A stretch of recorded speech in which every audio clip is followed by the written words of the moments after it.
Tahun 1895, di sebuah desa kecil di Italia, hiduplah Geppetto seorang diri.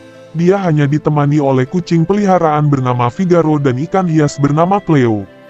Saat seekor belalang bernama Jiminy Cricket masuk ke rumahnya, Geppetto sedang menyelesaikan boneka tali ciptaannya yang dibuat mirip dengan mendiang putranya.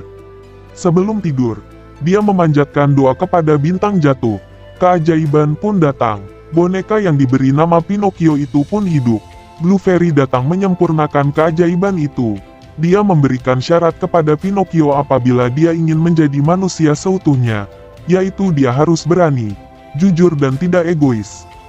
Blue Fairy juga menunjuk Jiminy sebagai hati nurani Pinocchio agar tetap berada pada jalan yang benar. Geppetto sangat terkejut ketika mendapati Pinocchio hidup dan bisa berbicara. Dia seketika itu sangat bahagia. Setelah beberapa hari, Geppetto mengizinkan Pinocchio untuk pergi ke sekolah seperti anak kecil lainnya. Di perjalanan, Pinocchio bertemu dengan seekor rubah bernama Honest John dan rekannya, Gideon si kucing. Honest John bilang bahwa Pinocchio harus menjadi terkenal agar bisa menjadi manusia. Jiminy dengan bantuan Sofia si burung camar berusaha membujuk Pinocchio agar tetap ke sekolah. Dan mereka pun berhasil, tapi sayangnya, di sekolah Pinocchio tidak diterima karena dia hanyalah sebuah boneka. Honest John membujuk Pinocchio sekali lagi dan mengurung Jiminy di dalam toples kaca agar tidak bisa mengikuti Pinocchio. Hari mulai malam, Geppetto pun resah karena Pinocchio tidak kunjung pulang.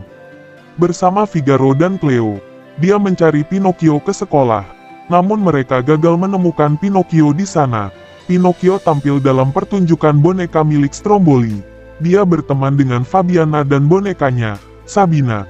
Mereka tampil bagus, namun Stromboli justru mengurung Pinocchio di dalam sangkar burung agar tidak bisa melarikan diri. Jiminy yang terbebas dari toples kaca mengikuti iring-iringan kereta Stromboli dan menemui Pinocchio. Demi bisa mencapai kunci sangkar, Pinocchio harus berbohong agar hidungnya menjadi panjang. Mereka berhasil bebas. Namun Pinocchio terbawa kereta kuda milik Koahman yang penuh dengan anak kecil. Mereka semua menuju Pleasure Island, di mana anak kecil bebas melakukan apa saja. Namun ternyata, anak-anak itu diubah menjadi keledai setibanya di pulau itu setelah diberi minuman. Telinga Pinocchio pun berubah menjadi telinga keledai dan dia tumbuh ekor. Sementara itu, Geppetto menemukan selebaran tentang Pleasure Island. Menduga Pinocchio pasti ke tempat itu, Geppetto pun langsung pergi ke pulau tersebut. Pinocchio dan Jiminy berhasil melarikan diri dari pulau itu dan kembali ke rumah.